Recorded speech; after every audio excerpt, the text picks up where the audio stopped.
오늘은 믿음으로 살기 위해라는 제목으로 우리 시간 함께 은혜를 나누고자 합니다. 16세기 영국의 순교자 가운데 존 후퍼라는 사람이 있었습니다. 그는 성직자의 결혼을 주장했습니다. 그리고 사제가 떡과 포도주를 놓고 축사하면 그것이 그리스도의 몸으로 변하게 된다라는 그 화채설을 부인하였습니다. 그래서 이러한 제목으로 인해서 1553년 런던 탑에 투옥이 되었습니다. 1년 반 이상 감옥에 갇혀 있었던 그에게 친구 한 명이 찾아와서 이러한 겉면의 말을 건넸습니다. 인생은 달콤한 것이지만 죽음은 쓰디쓴 것이네. 이 점을 생각하고 고집을 버리게나 라고 건넸다라는 겁니다. 이 친구는 후퍼에게 적당하게 타협을 하고 죽음을 면해야 되지 않겠느냐라는 것을 권면했던 것입니다. 이 말을 들은 존 후퍼는 친구에게 이렇게 대답을 했다라고 합니다. 내세에서의 생은 이 생보다 더 달콤하다네. 그리고 지옥의 고통은 죽음보다 더 쓰다네 라고 대답을 했다라는 것이죠. 그리고 그는 얼마 후에 화형에 처하게 되었습니다.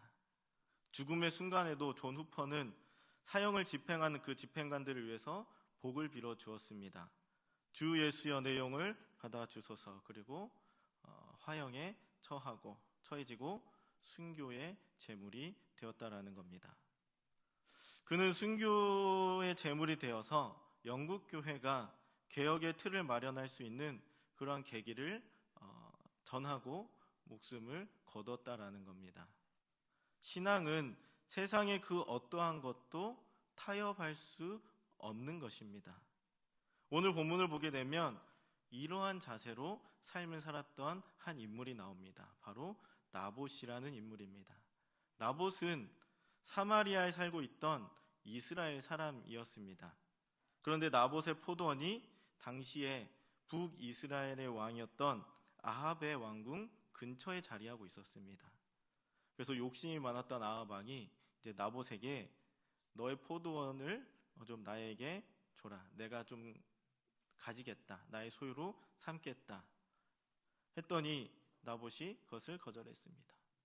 나봇에게 다른 포도원을 주겠다. 아니면 땅값을 내가 지불해 주겠다. 그렇게 넘기라고 얘기했습니다. 그러나 나봇은 그것을 거절했습니다. 왜냐하면 이 포도원이 자기 조상이 물려준 땅이기 때문에 내가 이 땅을 줄 수도 없고 또한 팔 수도 없다라고 이야기를 한 것입니다. 그 포도원을 자기의 것으로 만들어서 정원으로 삼고 싶었던 이 아합이 고민을 하자 부인 이세벨이 악한 꾀를 부립니다. 나봇이 하나님의 왕을 저주했다. 하나님과 왕을 저주했다라는 거짓 증인을 만들어서 거짓 증언을 하게 한 겁니다. 그래서 그 거짓 증인들의 증언을 핑계로 나봇을 장로와 귀인들 앞에서 돌로 쳐 죽이게 되는 것입니다.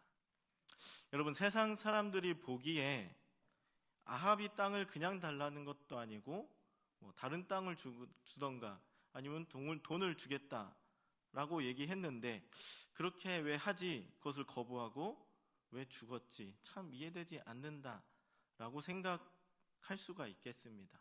그리고 나봇의 이 죽음을 미련한 죽음이다라고 생각할 수가 있겠다라는 거죠.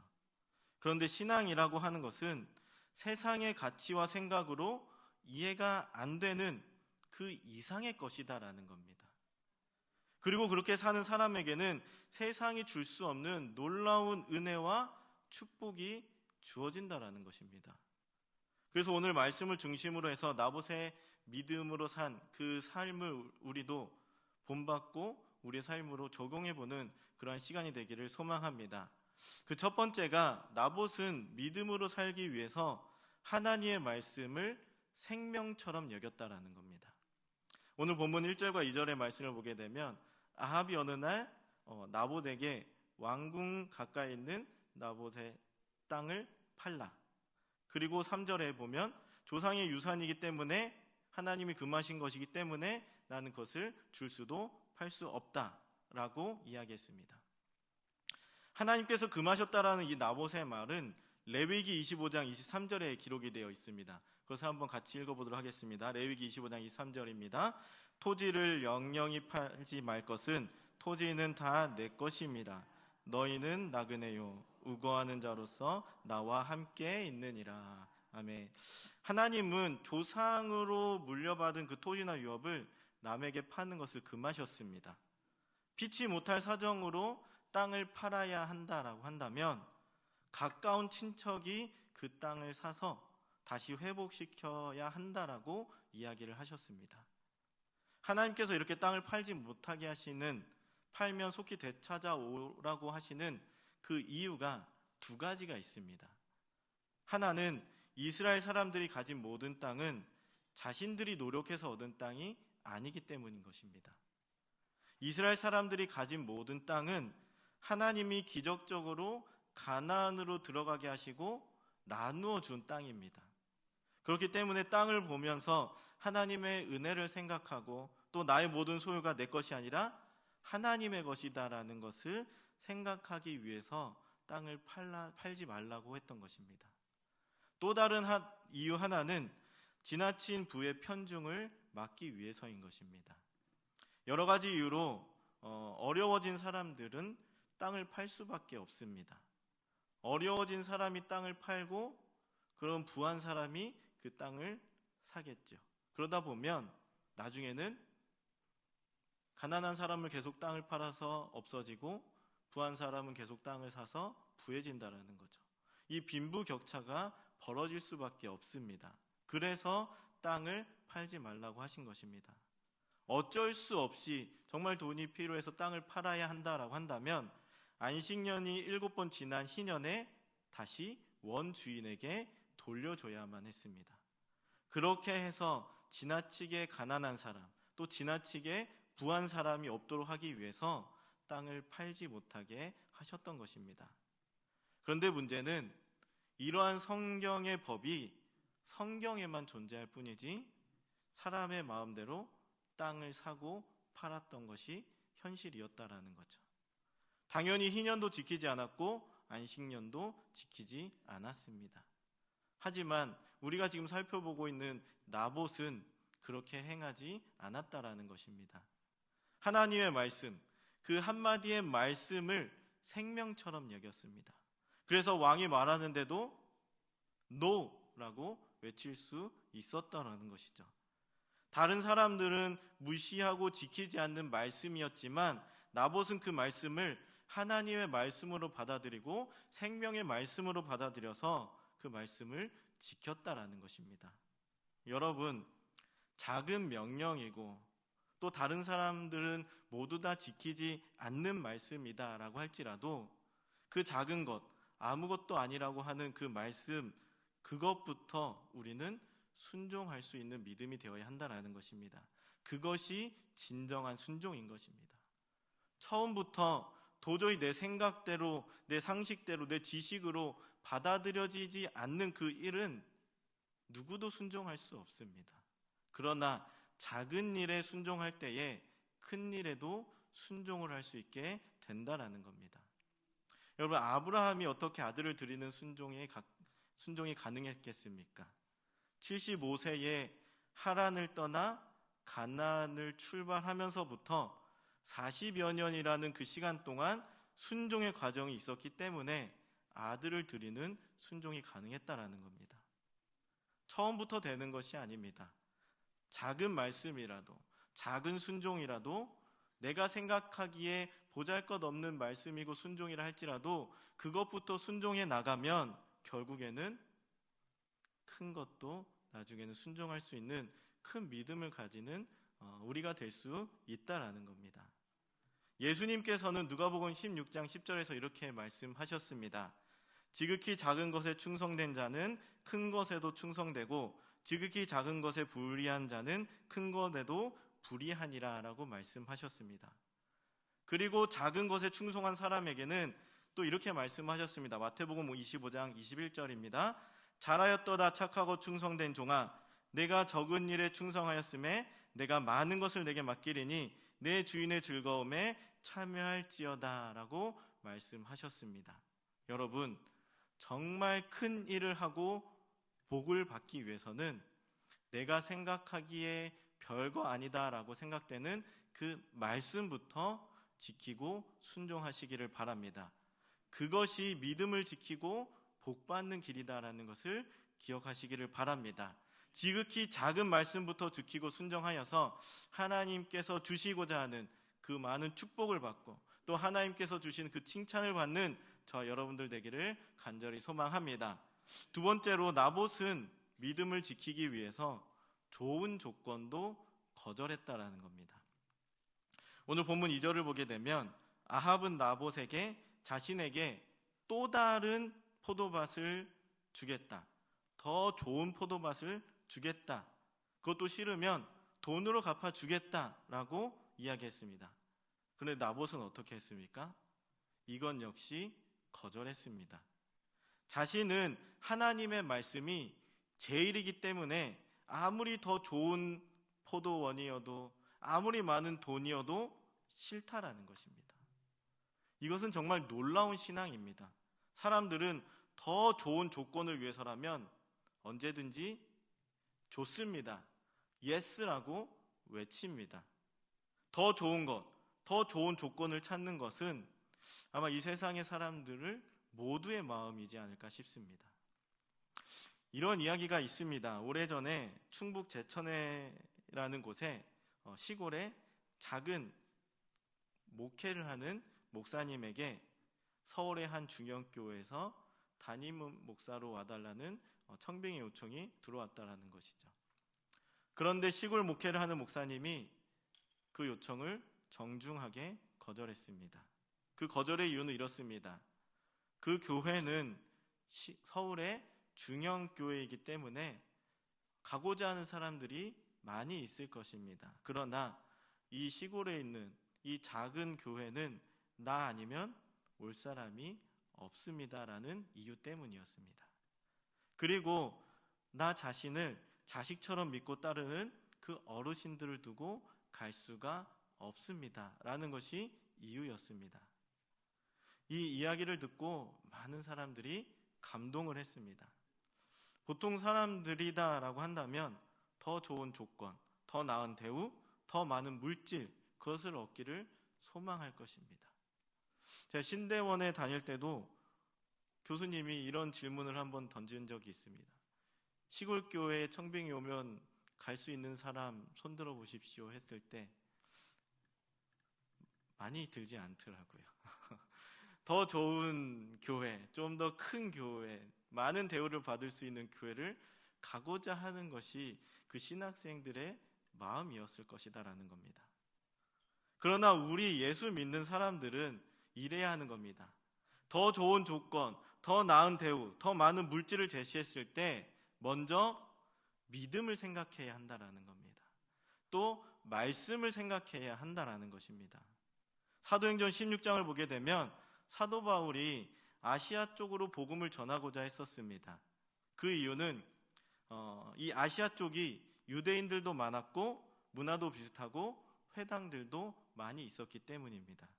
그렇다 보니 좀 더 쉽게 복음을 전할 수가 있었습니다. 그래서 아시아 쪽으로 가길 원했습니다. 그런데 하나님은 어떻게 하셨습니까? 허락하지 않으셨습니다. 바울이 생각했을 때는 아시아 쪽이 분명히 더 조건도 좋고 환경도 좋았습니다. 그러나 자신의 생각이 그렇다 할지라도 하나님께서 생각이 그렇지 않다라고 한다면 발길이 돌리는 것이 맞다라는 거죠. 그래서 그렇게 발길을 돌려 유럽으로 가게 되었던 것입니다. 뿐만 아닙니다. 예수님께서도 십자가 앞에 두고 마지막으로 이렇게 기도하셨습니다. 마태복음 26장 39절에 내 아버지여 만일 할 만하시거든 이 잔을 내게서 지나가게 하옵소서. 이것이 육신을 입었던 예수님의 마음이었을 것입니다. 근데 이어서 예수님은 곧 하나님의 뜻을 기억했습니다. 그리고 그러나 나의 원대로 하옵시고 하나님의 원대로 하옵소서라고 기도했다라는 것이죠.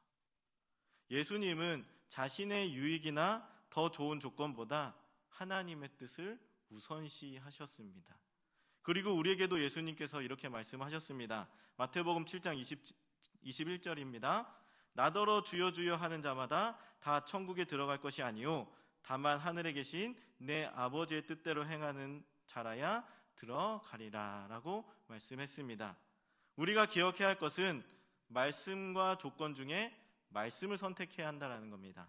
우리 삶 가운데 순간순간 이러한 선택의 기로에 많이 놓일 것입니다.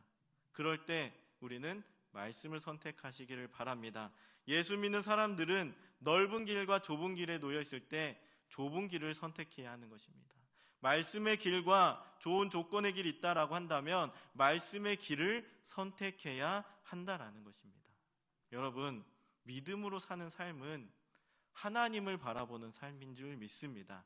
말씀을 바라보는 삶인 줄 믿습니다. 빌립보서 3장 14절에서도 성도에게 어떻게 살아갈지에 대해서 이렇게 말씀합니다. 표대를 향하여 그리스도 예수 안에서 하나님이 위에서 부르신 부르심의 상을 위하여 달려가노라. 할렐루야. 하나님의 부르심의 상을 위해서 달려가야 한다는 겁니다. 나봇이 이러한 삶을 살았다라는 것입니다. 그렇다면 동일한 하나님을 섬기는 우리도 역시 나봇과 같은 삶을 살아야 한다라는 겁니다. 말씀을 바라보고 하나님을 바라보고 우리에게 주시는 말씀을 생명처럼 여겨서 그것을 순종하며 살아가는 저 여러분들 되기를 간절히 소망합니다. 그리고 마지막으로 세 번째로 나봇은 믿음으로 살다가 죽음을 맞이했다라는 겁니다. 믿음으로 산 나봇의 이야기가 해피엔딩으로 끝났다라고 한다면 얼마나 좋겠습니까?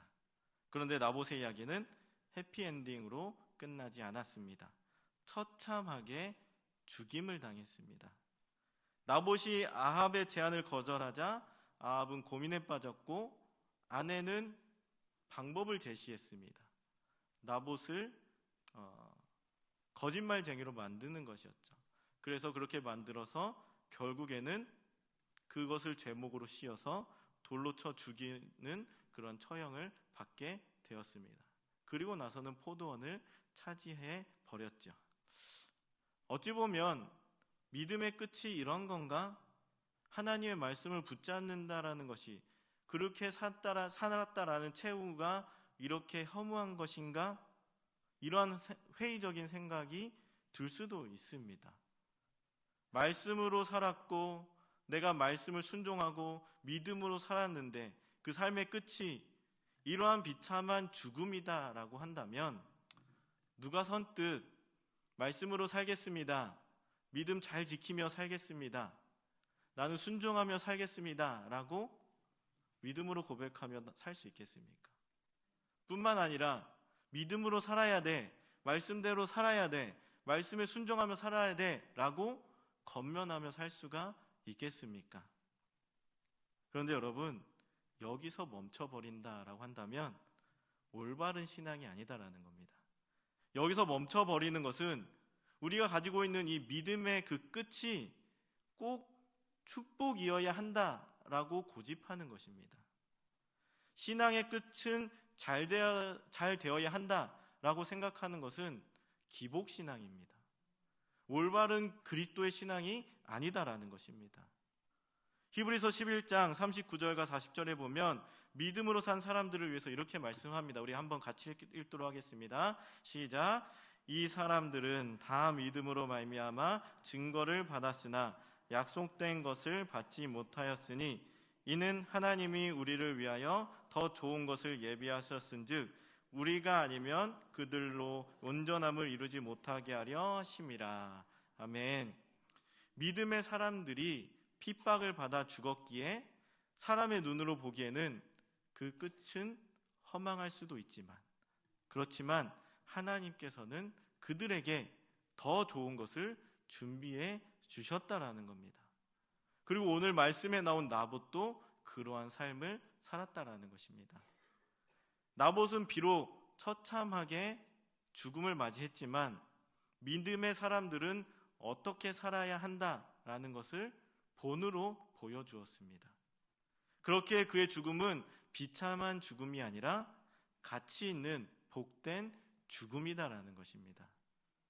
세상에서 믿음 때문에 어려움을 당할 때에도 하나님을 저버리는 자세 버리지 말고, 우리가 비록 그것 때문에 고통당하고 핍박당하고 조롱당하다 할지라도 그 믿음을 굳건히 붙잡는 것이 이 시대의 진정한 순교의 자세다라는 것입니다. 시편 119편 87절에 시편은 이렇게 고백합니다. 그들이 나를 세상에서 거의 멸하였으나 나는 주의 법도들을 버리지 아니하였다라고 고백하고 있습니다. 이 시편 기자의 고백이 나봇의 고백이고, 이 고백이 저와 여러분들의 고백이 되기를 간절히 소망합니다. 말씀을 정리하고자 합니다. 여러분, 우리는 이 세상에 살아가고 있지만 하나님의 자녀들입니다. 믿습니까? 그렇기 때문에 이 세상의 기준으로 살지 말고 하나님의 기준, 하나님의 말씀의 기준대로 살아가시기를 바랍니다. 이것이 믿음으로 사는 하나님의 백성, 세상과 구별된 거룩한 성도인 줄로 믿습니다. 그리고 그렇게 살아가기 위해서 우리는 오늘 말씀을 주었던 나봇의 믿음대로 살아가야 할 줄로 믿습니다. 하나님의 말씀을 생명처럼 여기고 좋은 조건도 거절할 수 있으며, 또 그렇게 살다가 거룩한 죽음을 맞이할 수 있는 저와 여러분 되기를 간절히 소망합니다. 기도하겠습니다.